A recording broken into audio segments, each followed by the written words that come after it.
தாவேக தலைவர் விஜய்க்கு CBI summon. ஜனவரி 12 டெல்லியில் ஆஜராக உத்தரவு. கரூரில் கடந்த ஆண்டு செப்டம்பர் 27ஆம் தேதி தாவேக தலைவர் விஜய் மக்கள் சந்திப்பு நிகழ்ச்சியை நடத்தினார். அப்போது பல்லாயிரக்கணக்கான மக்கள் ஒரே இடத்தில் குவிந்தார்கள். இதனால் ஏற்பட்ட கூட்ட நெரிசல் சிக்கி குழந்தைகள், பெண்கள் உட்பட 41 பேர் உயிரிழந்தனர். இந்த வழக்கை விசாரிக்க ஒரு நபர் விசாரணை ஆணையத்தை தமிழக அரசு அமைத்தது. மேலும் அஸ்ரா கார்க் தலைமையில் சிறப்பு புலனாய்வு குழுவை சென்னை உயர்நீதிமன்றம் அமைத்தது. இது தொடர்பாக மேல்முறையீட்டு வழக்கில் சிபிஐக்கு மாற்றி உச்சநீதிமன்றம் உத்தரவிட்டது. அப்போது நீதி வெல்லும் என்று தாவேக தலைவர் விஜய் பதிவிட்டிருந்தார். கரூர் வழக்கு தொடர்பாக தாவேக நிர்வாகிகள் புசி ஆனந்த், ஆதவ் அர்ஜுனா, சிடிஆர் நிர்மல்குமார் ஆகியோர் டெல்லி சென்று சிபிஐ அலுவலகத்தில் ஆஜராகி விளக்கம் அளித்தார்கள். இந்த நிலையில் வரும் ஜனவரி 12ஆம் தேதி டெல்லி சிபிஐ அலுவலகத்தில் தாவேக தலைவர் விஜய் ஆஜராக வேண்டும் என்று சம்மன் அனுப்பப்பட்டுள்ளது. இது அரசியல் ரீதியாக பெரிதும் முக்கியத்துவம் பெற்றிருக்கிறது. விஜய் சிபிஐ அழைத்து விசாரிக்கிறது என ஒருபுறம் பரபரப்பாக பேசினாலும் இது வழக்கமான நடைமுறை மட்டுமே.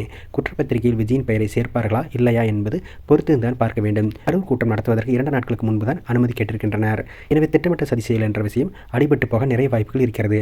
இந்த சூழலில் அலட்சியத்தால் ஏற்பட்ட மரணங்கள் என்பதுதான் முக்கியமானதாக பார்க்கப்படுகிறது.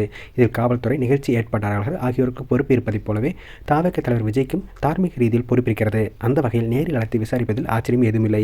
அதே சமயம் இதை அரசியல் ரீதியாக கொண்டு செல்வார்களா இல்லையா என்பதை கவனிக்க வேண்டும். 2026 சட்டமன்ற தேர்தல் நெருங்கிக் கொண்டிருக்கிறது. எனவே விஜய்க்கு மத்திய பாஜக அரசு நெருக்கடி கொடுக்க கூடும் என பேசப்படுகிறது. தமிழகத்தில் 4 முனை போட்டிகள் நிலவி வரும் சூழலில் பாஜகவை கொள்கை எதிரி என்று தாவேக தொடர்ந்து கூறி வருகிறது. அதே சமயம் வரவிருப்பது சட்டமன்ற தேர்தல் என்பதால் பாஜகவை எதிர்க்க வேண்டிய தேவை இல்லை. அந்த வகையில் தாவேகாவிற்கு நெருக்கடி கொடுக்க பாஜக முயற்சிக்காது என்கிறார்கள்.